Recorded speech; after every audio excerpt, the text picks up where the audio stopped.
السلام عليكم حبيباتي ديالي، كي دايرين؟ لاباس عليكم؟ بخير؟ نتمنى ان شاء الله تكونوا بخير وعلى خير وانتم كتشوفوا معايا هذا الفيديو. المهم الفيديو الحقيقه ندخل في الوسط، ما بديت لكمش من الاول، ولكن قلت لا علاش ما نشاركش معكم البنات. انا غادي ندير هذا النهار بيتزا. قشرت الكروفات، انا وجدته خليته يستقطر. بالنسبه للكروفات على حسب 300 غرام هكذا، وفلفله عاود شويتها درت لها شرائح. العجينه ديال البيتزا ها هي، راه علين تخمر صافي، راه تقريبا واجده. وهنا راني كنشحر البصله كما كتشوفوا معايا، وراني كنطيب لاصوص البنات. شوفوا معايا نطيب لاصوص ونشحر البصله، من بعد غادي نشحر هذا الشيء كامل. بقاو معايا، قلت علاش لا ما نبارطاجيش معكم. صافي البنات بقاو معايا، غنشحر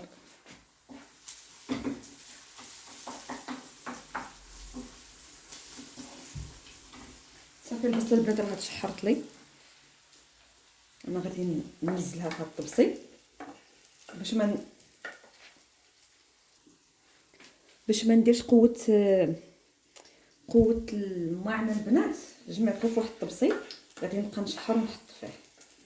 انا غادي شحرت البصله هي الاولى صافي. انا غادي نحطها هنا معاكم كما كتشوفوا معايا. راه عسلتها مزيان البنات، يعني ماشي غير تشوفوا كي ولات. صافي هاد الزيت نيت انا غندير فيه هاد الفلفله ها هي، غادي ندير فيها الملح والبزار صافي. ندير شويه الزويته ديال البزار. هذا البزار البنات راني حطيته حدايا.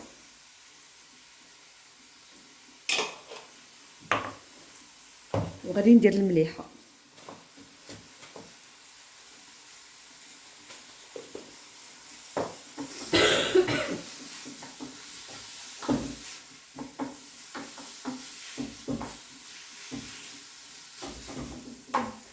صراحه البنات كنت فكرت ندير معكم لايف، ولكن قلت لا، يعني باش ما يكونش طويل بزاف اللايف. يعني ما غاديش نقدر ندير معكم يعني المكونات كامله، غيجي طويل بزاف. كنت نشارك معكم شويه بشويه المكونات والطريقه. بالنسبه للعجينه البنات، انا غادي ندير لكم العجينه شنو درت فيها. بالنسبه للعجينه ديالي درت تقريبا على حساب 3 كيسان ديال الفرينه وكاس ونص ديال الفينو. درت معلقه صغيره تاع العسل، نقدروا نعوضوها بالسكر.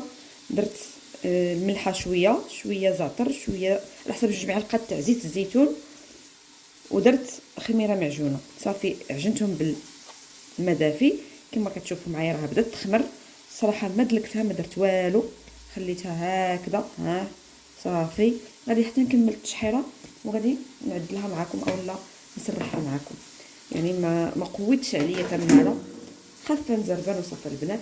وجدتهم يعني على اتساع لان مازال باقي المغرب ما اذنش، يعني باقي عندي الوقت انني نوجد.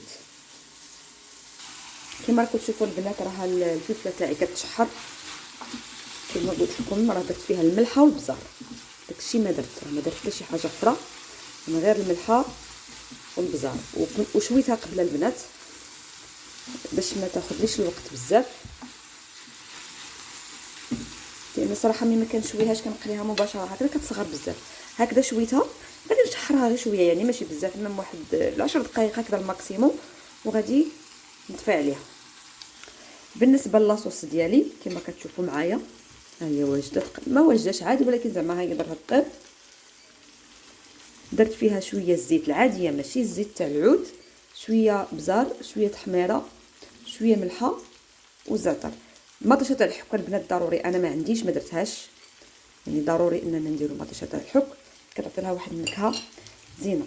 صافي نقصت عليها بزاف وغطيتها هكذا ونخليها طيب على خاطرها. بالنسبه للكروفات البنات كما قلت لكم عندي غير 300 غرام تقريبا، او عاد عندي كروفات البنات باقا مقلي من الغدا، راه قليتو، راه عاد باقي. هذا غادي ندير به في بيتزا، وهذا راه غادي يبقى هكذا. شحرتو البنات، راه ديجا كنت حطيت معكم الطريقه اللي كندير الكروفات. كنشحرو عادي في الزيت والملحه صافي حتى كيطيب، كنجهد عليه النار صافي حتى كيطيب. يعني هذه الطريقه ديالي اللي كندير باش كنشحر. صافي البنات من بعد ما تشحرت لي اولا تشحر لي الفلفل كما كتشوفوا معايا، صافي ما غاديش نزيد له اكثر، صافي غادي نخليه حتى هو نحطوه هنا في الجنب، صافي وغادي نخليه وغادي ندير الكروفات البنات يتشحر. ها الكروفات ديالنا غادي نديرو يتشحر.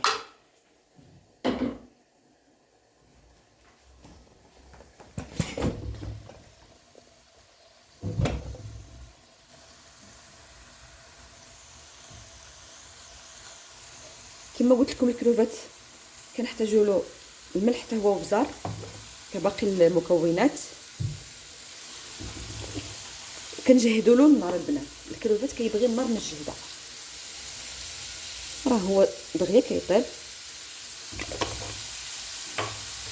صافي انا غادي نحركو هكذا، راه شحرته البنات غير بديك الزيت كما شفتوا معايا اللي بقات لي من الفلفل، راه ما درتلوش زيت اخرى.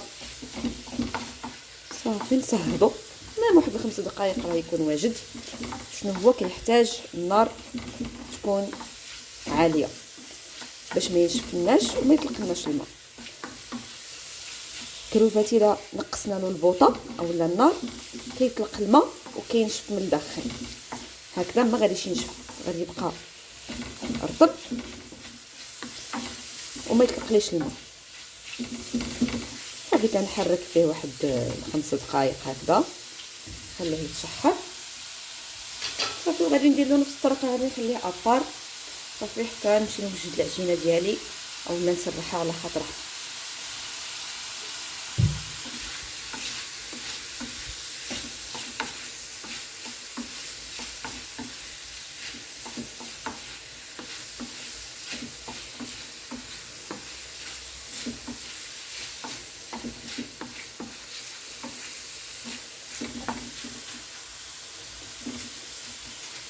نزيدو على حسب واحد 2 دقائق صافي وغادي نطفي عليه.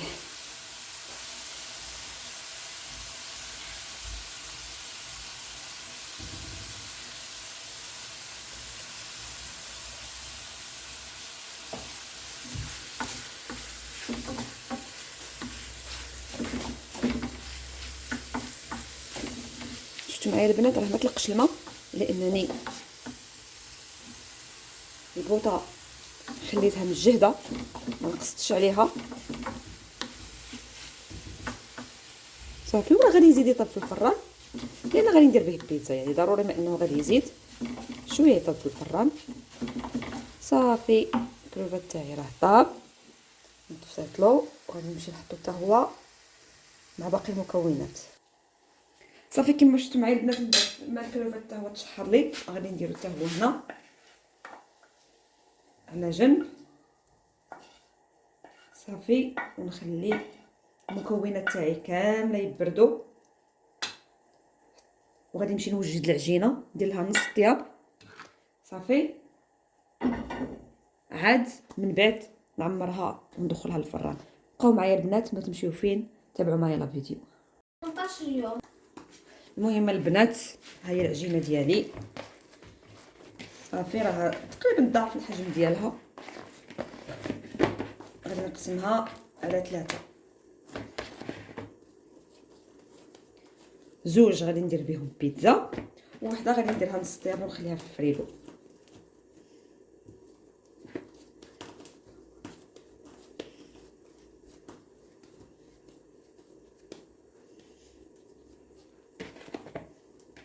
هكذا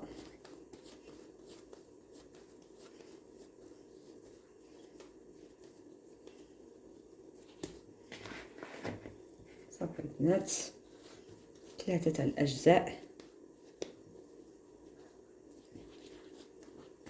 كما قلت لكم. 2 غادي نطيبهم و2 غادي نخليهم هكذا. المهم تابعوا معايا البنات لا فيديو. البنات انا غادي ندير الفراحه ديالي اولا المقله ديالي الثقيله فوق البوطه تسخن، هذه اول حاجه غادي نديرها. من بعد غادي نورق العجين ديالي، نستعن بيان سور بالفينو، طيبهم نص طياب ونخليهم ابار حتى نبغي نوجد البنات صافي وغادي نعمرها. هاد العمليه مزيان انكم ديروها، واللي كان عنده الوقت يوجد لي لاباط هكذا يعني في اتساع ويخليها في الفريغو، راه ماشي مشكل، تقدروا نديروها.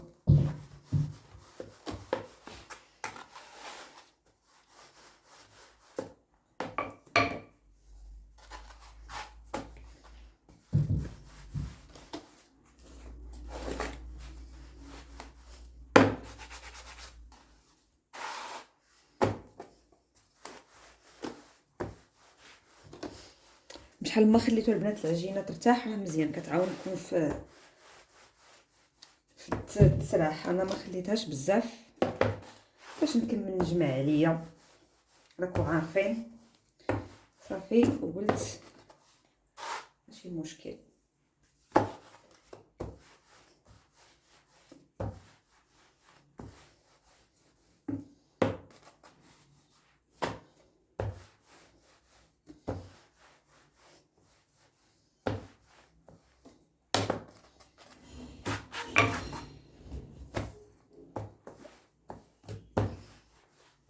بالنسبه للبيتزا تاع البنات، وحده غادي نديرها بالطون وحده غادي نديرها بالكروفات، ماشي بجوج اليوم غنديرهم بالكروفات، وحده بالطون وحده بالكروفات ان شاء الله.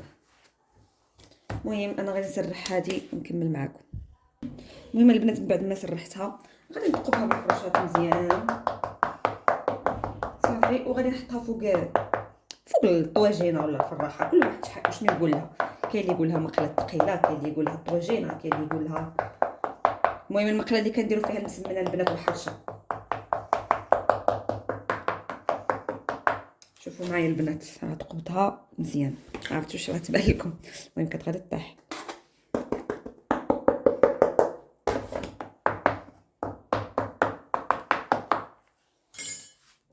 صافي البنات ها نحطها معكم هكذا صافي، وغادي نتبع نفس الطريقه حتى الاخرى.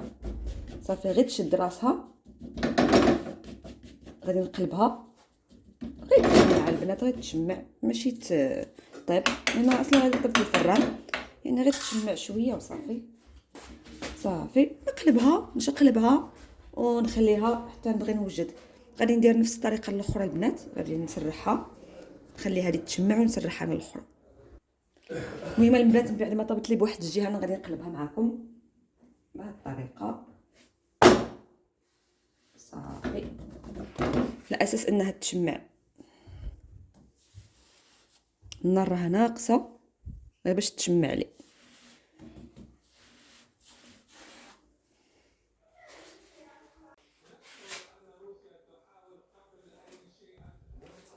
كما كتشوفوا معايا الحبيبات دياولي، لي بات دياولي تاع البيتزا راها واجده، درت 3. صراحه ما غاديش نطيبهم بثلاثه، غادي نطيب زوج، وحده غادي نمونطيها ونديرها في المجمد، غادي تشوفوا معايا. المهم البنات غادي نبدا باول وحده اللي غادي ندير فيها الكروفات. كما شفتوا لاصوص ديالي راه كنت وجدتها قبل البنات. انا زدت واحد المعلقه صغيره ديال مركز الطماطم، ما كاش عندي، ولكن من جراجلي جابوا لي صافي زدته فيها.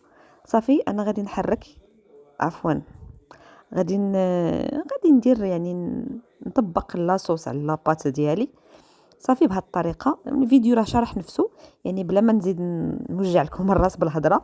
صافي يعني الطريقه اللي هي سهله البنات، سهله عادي، يعني اي واحد يعرف يطابي او لا يحط لاصوص فوق بيتزا.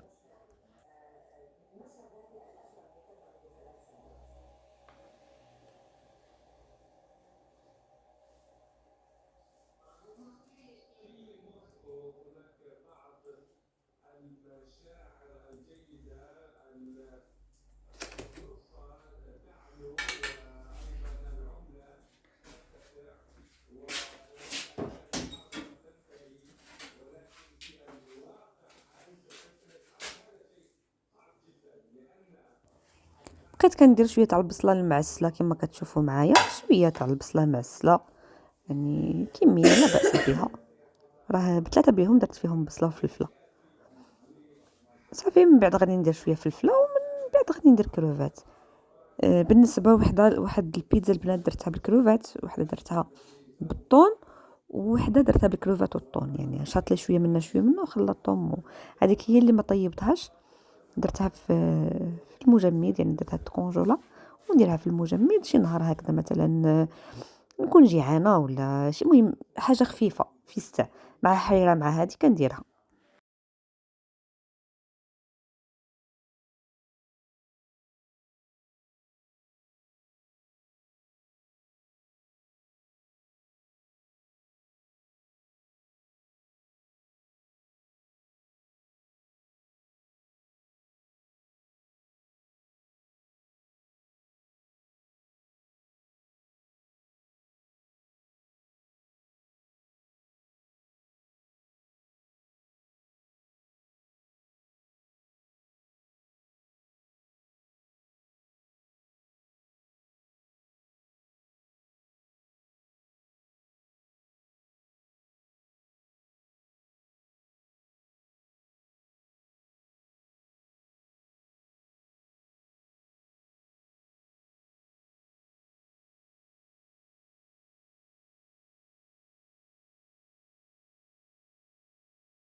صافي هذه البيتزا الثانيه كما كتشوفوا معايا.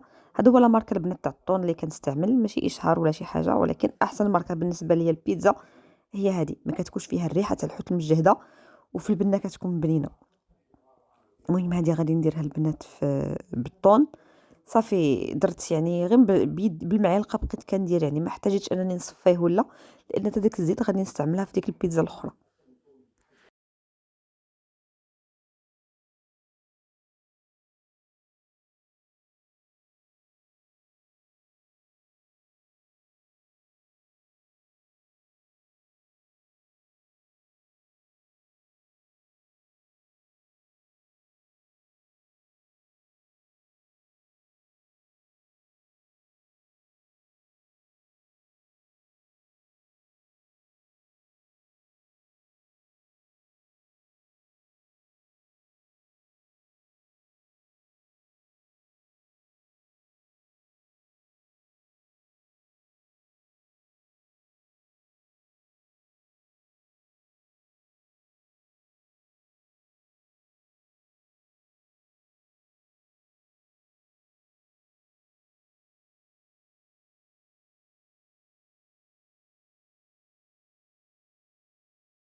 هي البيتزا الثالثه البنات كما كتشوفوا معايا، درت لها الكروفات، لاصوص كروفات. الصراحه ما كنتش غادي ندير فيها البصله والفلفله، ولكن من بعد درتهم فيها وقلت علاش غادي يبقاو لي تما يضيعوا.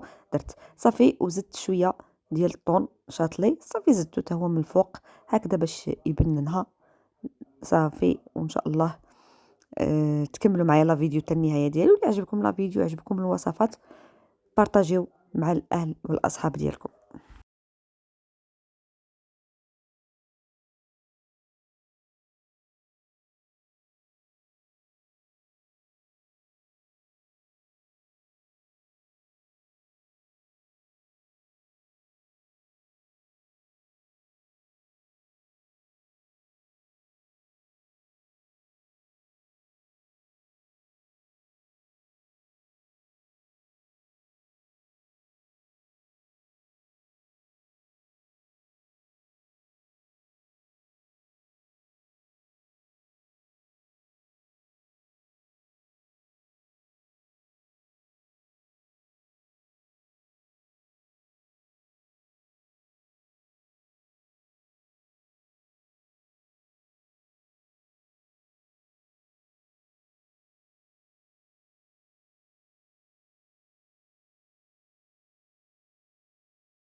كما كتشوفوا البنات بيتزات دياولي بثلاثه راهم واجدين. هذه ديال الطون، هذه ديال الكروفات، وحده اللي فيها الكروفات والطون. صافي دابا غادي ندير فوقهم فروماج غابي اولا فروماج احمر، يعني كميه اللي لا باس بها. بالنسبه للكميه تاع الفرماج عندي تقريبا 30 درهم تاع الفرماج قسمتها على 3 تاع البيتزات، يعني جات الكميه لا باس بها.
صافي من بعد ما ساليت الفرomاج ديالي فوق البيتزا كامل كما كتشوفوا معايا، دابا غادي ناخذ واحد الصينيه غادي نقلبها وغادي نفرش ميكا اولا بلاستيك صافي. وغادي نشد هذيك البيتزا اللي درت فيها الكروفات والطون، غادي نشدها ونحطها فوق من ديك البلاستيكه باش ندخلها للمجمد تجمد لي. عاد من بعد نديرها في بلاستيكه، يعني ندير لها السلوفان مزيان تتجمد باش هذاك الفرماج وداك الحشوه اللي لداخل ما كتنزليش كما كتشوفوا معايا. هذه ان شاء الله غادي كما قلت لكم من قبل، هذه غادي نديرها في المجمد، غادي نخليها شي نهار مثلا هكذا. درت حريره ولا درت شي حاجه وبغيت شي حاجه نرافقوها معها، غادي نجبدها ونحشيها في الفران وهي مثلجه، يعني هكذا بالفرomاج تاعها بكل شيء. صافي غادي ندير لها السلوفان من بعد ما تجمد ان شاء الله ونديرها في المجمد. هاد البيتزات ديالي هم واجدين كما كتشوفوا معايا تاع الكروفات وتاع الطون. الفران راه يسخن. صافي من بعد ما طابت لي البيتزا الاولى انا غادي نقطعها معكم وغادي ندير البيتزا الثانيه في الفران. الفران عندي صغيره البنات، البيتزا تبارك الله راه كبار، داكشي علاش اللي ما كيهز لي الزوج. المهم انا غادي ندير هذه نقطعها معكم تاع الكروفات اللي طابت، وغادي نطرح الاخرى نديرها طيب على ما باين ما قطعت هذه وداكشي راه غتكون تقريبا طابت لان الفران كيكون سخون. ومجهد. الطريقه تاع التقطيع اللي كنعرفوها كاملين، كنقسموا البيتزا على 4 من بعد كنقسموها على 8، يعني الطريقه المعتاده.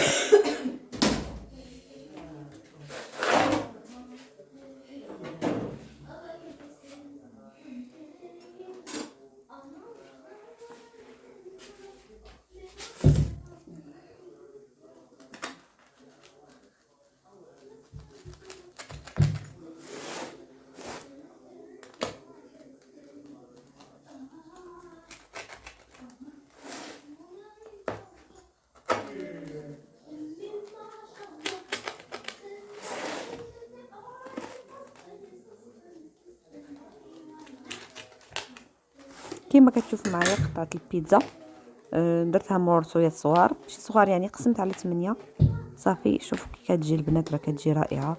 شوفوا راه كتجي محمره حتى من التحت، كتجي رائعه البنات. نتمنى ان الطريقه تعجبكم، الفيديو يكون خفيف واخا طولت فيه الصراحه.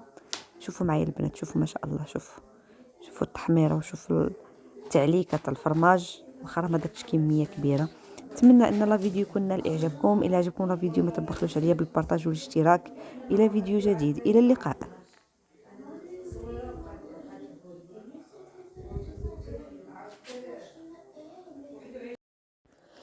المهم البنات، شوفوا من بعد ما كملت تحضرت على البيتزا، صافي تعشينا، كملنا، جمعت الطويت، جيت نغسل الماعن. كنت غادي نخليهم البنات حتى للصباح، ولكن قلت لا، ما نعكزش عليهم.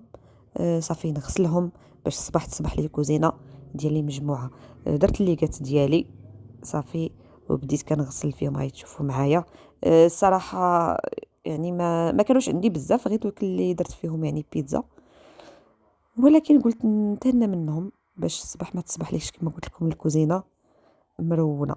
صافي البنات، صافي بقيت كنغسل في المعانات ديالي شويه بشويه شويه بشويه حتى كملتهم كاملين.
راه احسن حاجه البنات، اقسم لكم بالله ملي كتغسلوا الماعن في الليل والكوزينه كتصبح نقيه، راه احسن حاجه.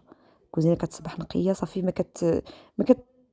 بيكونش عندكم الماعن في البال، كتمشيو تخرجوا للغدا تجمعوا مثلا هكذا الصاله البيت النعاس، يعني هكذا بنادم كيسوس شويه صافي.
صافي من بعد ما كملت صافي نقيت داك اللافابو اولا داك السريج. صراحه ما غسلتوش بجافيل، ولكن غير هكذا جمعت داك الزبل اللي كان شويه تما، ما كانش بزاف، كنديرو في ديك الشبكه باش كيستقطر، عاد من بعد كنديرو في ديك يعني في الميكا تاع الصلاح. صافي شويه جمعته صافي البنات، طرفت الحاره شويه باش ما تبقاش الكوزينه مربجه وصافي، يعني ما درت لهاش شي حكه ولا شي حاجه. صافي بعد داك الشيء درتو في الطارو تاع الزبل. صافي غادي نفوت واحد الغسله خفيفه لداك لافابو اولا داك السريج. صافي وجمع وطوي. المهم الاهم ان الكوزينه تبقى مجموعه، ما كتبقاش يعني المعن فيها، والصباح تصبح مربجه.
وهنا البنات جيت ندير معكم البغرير اولا الطريقه ديالي اللي كندير بها البغرير. طريقه سهله البنات، ما استعملتش البنات كاع يديا. يعني هاد البغرير اللي درتو استعملت الدراب واستعملت الميكسور. يديا ما خدشتش نهائيا في الدقيق. بالنسبه للطريقه راها سهله، المكونات عاود ساهلين، يعني ماشي شي حاجه اللي صعيبه. نتمنى ان الطريقه ديالي تعجبكم وحتى البغرير تاعي يعجبكم.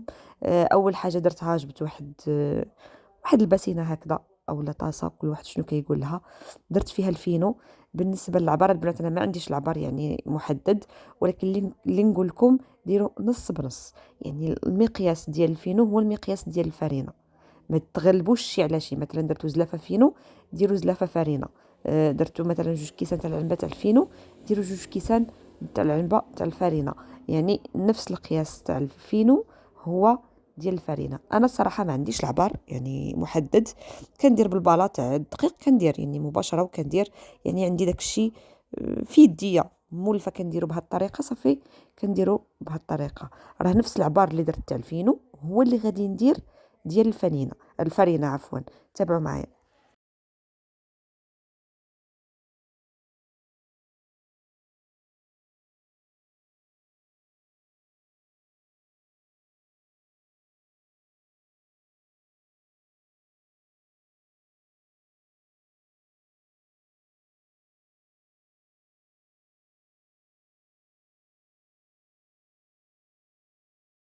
كما كتشوفوا معايا درت حتى الفرينه صافي، بقيت كنحرك نمزج النواشف ديالي، نمزجهم مزيان باش نزيد عليهم باقي المكونات.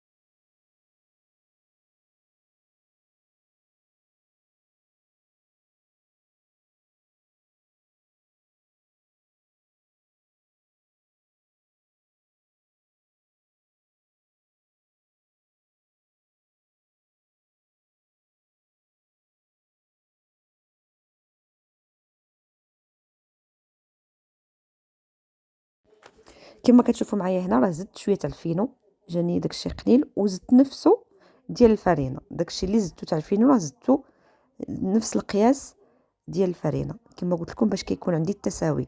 نفس العبار اللي عندي ديال الفينو كيكون عندي ديال الفورس.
صافي غادي ندير الملح، وغادي ندير شويه ديال الخماره معجونه. هادشي اللي غادي ندير. بالنسبه للملح شوفوا الكميه اللي درت. المهم الملح على حسب الذوق. انا صراحه راه جاني شويه مسوس، ولكن مع ذلك يعني الملح كيبقى على حسب الذوق، ما كاينش عبار محدد. بالنسبه للخميره درت معلقه صغيره ديال الخميره فوريه، وكنعجن بالماء دافئ. الماء ماشي بحال الماء اللي كنعجنوا به الخبز، كيكون شويه ناقص عليه في السخونيه.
صافي غادي نمزج كامل هذاك النواشف ديالي بالمعلقه كما كتشوفوا معايا.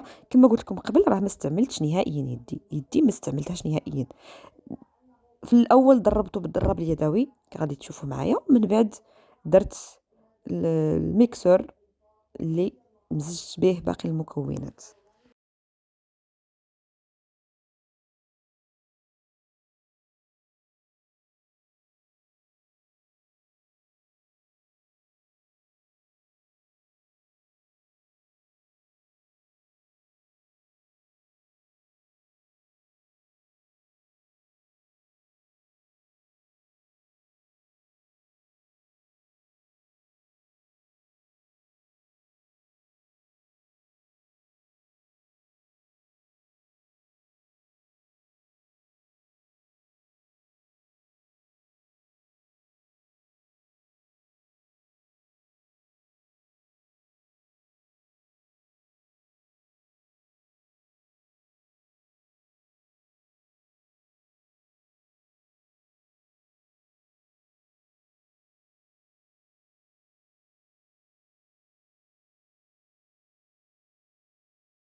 هانتوما تشوفوا البنات الماء راه عندي دافي، ماشي دافي بزاف كما كنعجنوا به، شويه ناقص في السخونيه على الماء تاع العجين.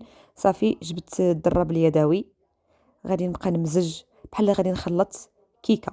هاد هي الطريقه اللي غادي نستعمل في الاول، نبقى نمزج بشويه بشويه بحال اللي غادي نخلط واحد الكيكه. درت لكم العرض بالبطيء باش تشوفوا بالتفصيل الطريقه اللي استعملت.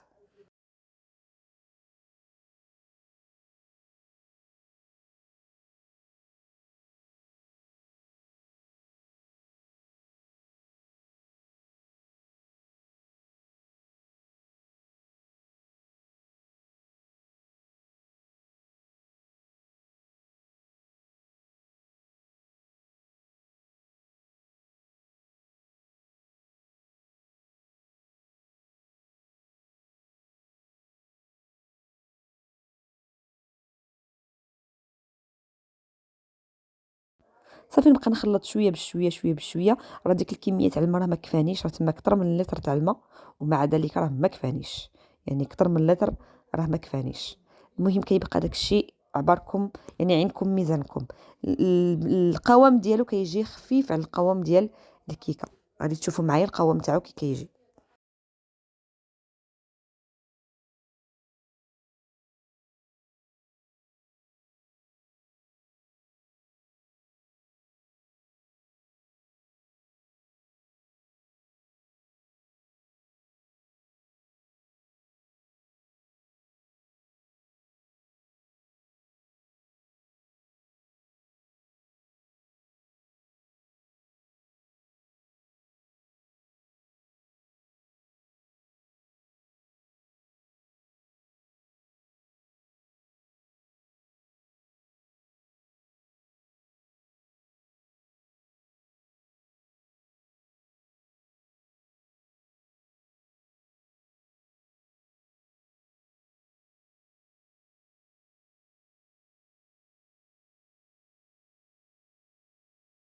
نبقى كنضيف الماء وانا كنخلط، نضيف وانا كنخلط، لان الدقيق كيبقى لتحت يعني ناشف ما فيهش الماء. كما قلت لكم ما بغيتش نستعمل يدي، لو كان استعملت يديك غادي نكون اسرع، ولكن ما بغيتش نستعمل نهائيا اليد ديالي، قلت غادي نستعمل غير الضراب اليدوي.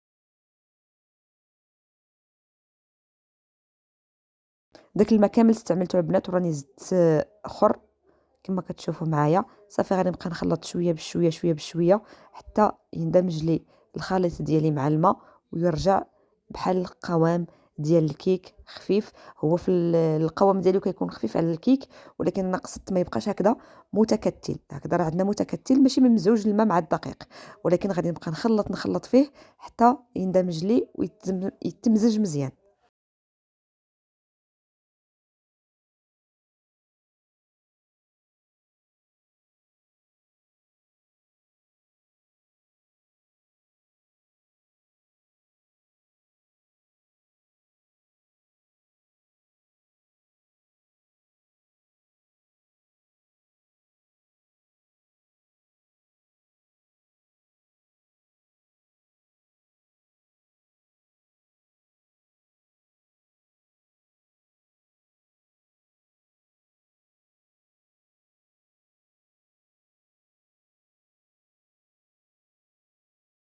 كما كتشوفوا معايا من بعد ما تمزج لي، كما كتشوفوا القوام تاعو كي كيكون، غادي دابا ندير الميكسور.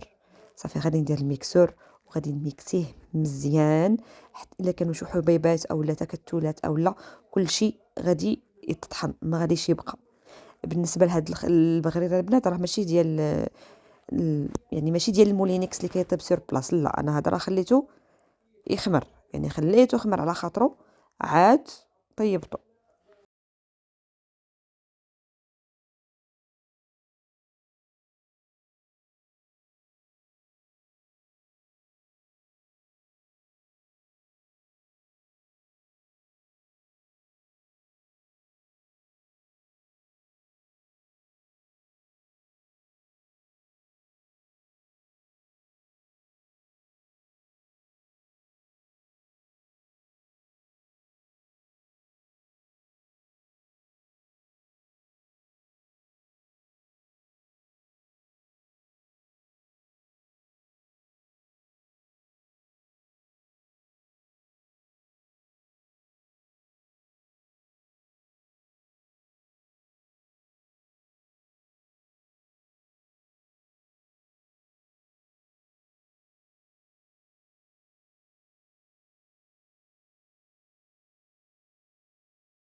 صافي من بعد ما كملته غادي نغطيه ونخليه يخمر على خاطرو، عاد نجي نطيبو معكم.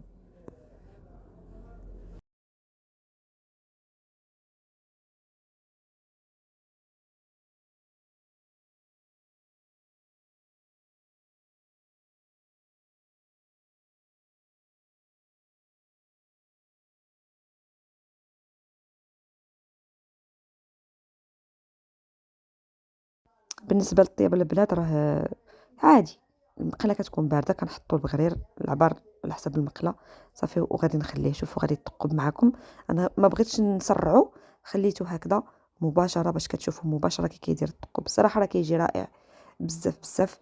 كيجي خفيف. انا كنديرو شويه غليظ، ما كيعجبنيش رقيق بزاف باش ما كيجيش ما فيهش العمر. صافي وغادي تشوفوا الشكل ديالو النهائي.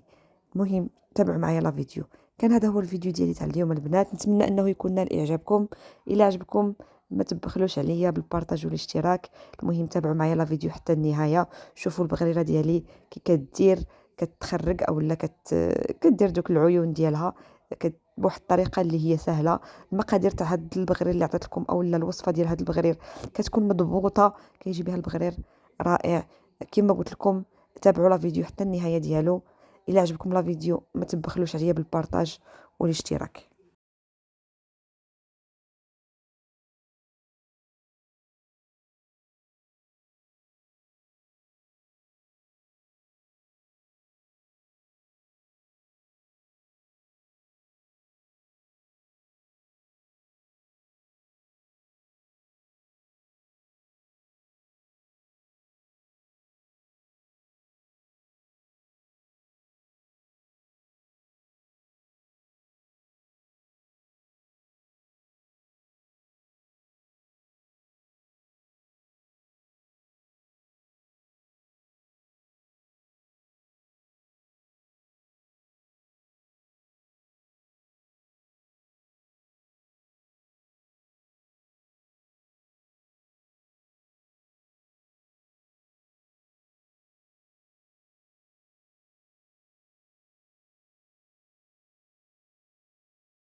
كان هذا هو الشكل ديال البغرير ديالي، نتمنى انه يكون نال اعجابكم. الى فيديو جديد، الى اللقاء.